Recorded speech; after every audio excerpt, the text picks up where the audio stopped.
ఉన్నారు. తప్పకుండా. Hello hello నమస్తే అండి. నమస్తే అండి. మీ పేరు చెప్పండి అమ్మా. నా పేరు శివపార్వతి అండి. నేను మా అమ్మాయి గురించి మాట్లాడాలనుకుంటున్నాను. ఓకేనమ్మా శివపార్వతి గారు, మీ అమ్మాయి పుట్టిన తేదీ పుట్టిన సమయం చెప్పండి అమ్మా. పుట్టిన తేదీ 1వ తారీఖు అండి, 2002 ఆదివారం పుట్టిందండి. అది నెల అండి? డిసెంబర్ 1. డిసెంబర్ 1, 2002. పుట్టిన టైం చెప్పండి అమ్మా. ఉదయం 9:30 లోపల అండి. ఓకే ఓకేనమ్మా. అమ్మాయి పేరు చెప్పండి. నందు. ఓకే, పుట్టిన ఊరు ఏంటమ్మా? సంతమావులు అండి. ఓకేనమ్మా, గురుగారితో మాట్లాడి మీ సమస్యల గురించి చెప్పండి అమ్మా. సాయిరామ్మా. అయ్యగారు నమస్కారం అండి. నమస్తే అమ్మా. ఈశ్వరానుగ్రహ ఫల సిద్ధిరస్తు. చెప్పండి అమ్మా, మీ సందేహం ఏంటి? సందేహం, అమ్మాయి డిగ్రీ సంవత్సరం కంప్లీట్ అయింది సార్. కొంచెం పెళ్లి సంబంధాలు అనుకుని కొంచెం పక్కన. తప్పకుండా తెలియజేస్తానమ్మా. ఈ పాప చిత్తా నక్షత్రం 3వ పాదంలో తులారాశిలో ఆదివారం నాడు జన్మించారు, అవునా? అవునండి. ఈ పాప మంచి జాతక రీత్యా సౌభాగ్యయోగం అంతా చాలా బాగుందమ్మా.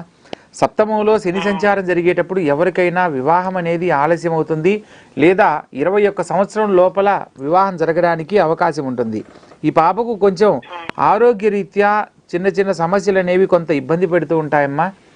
అష్టమ స్థానంలో గురుగ్రహ సంచారం కూడా జరుగుతుంది. దీని కారణంగా శుభ సంబంధమైన పనులన్నీ ఆలస్యం అవడానికి కారణమవుతుంది.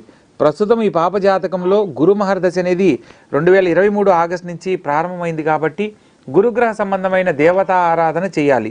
మీకు దగ్గరలో షిరిడీ సాయిబాబా ఆలయం కానీ, లేదా దత్తాత్రేయ స్వామి వారి ఆలయం కానీ, ఇలా గురు సంబంధమైన ఆలయ సందర్శనం కనుక ఉంటే ఆలయ సందర్శనం చేసి గురువారం నాడు ఆ ఆగ్నేయ మూలలో దుని అని ఉంటుందమ్మా.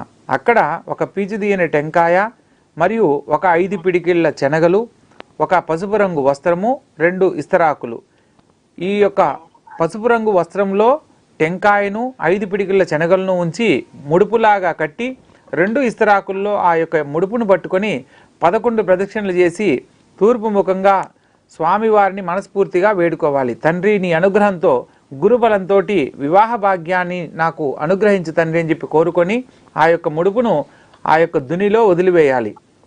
అగ్నిలో అలా అది ఎలా అయితే దహించుకుపోతుందో సమస్య కూడా అలా తొలగిపోయి అతి శీఘ్రముగా గురుబలంతో వివాహానికి సంబంధించిన శుభవార్త వినడానికి అవకాశం ఉంటుంది. ప్రస్తుతం గురుబలం సంపూర్ణంగా ఉంది కాబట్టి నవగ్రహాలలో గురుగ్రహానికి సంబంధించి ఉత్తరం వైపు మధ్యలో ఉంటాడమ్మా.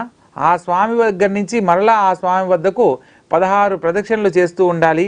ఓం బృం బృహస్పతయే నమః అనే మంత్రాన్ని 16 సార్లు మనం పఠించాలి. 16 ప్రదక్షిణలు చేసుకోవాలి. ఇలా చేస్తూ ఉంటే 16 రోజుల్లో ఆ గురువు యొక్క అనుగ్రహంతో కళ్యాణానికి సంబంధించిన శుభవార్త వినడానికి అవకాశం ఉంటుంది. విన్నారు కదండి గురుగారు చెప్పిన పరిష్కారాన్ని. మరి మీకు కూడా ఉద్యోగం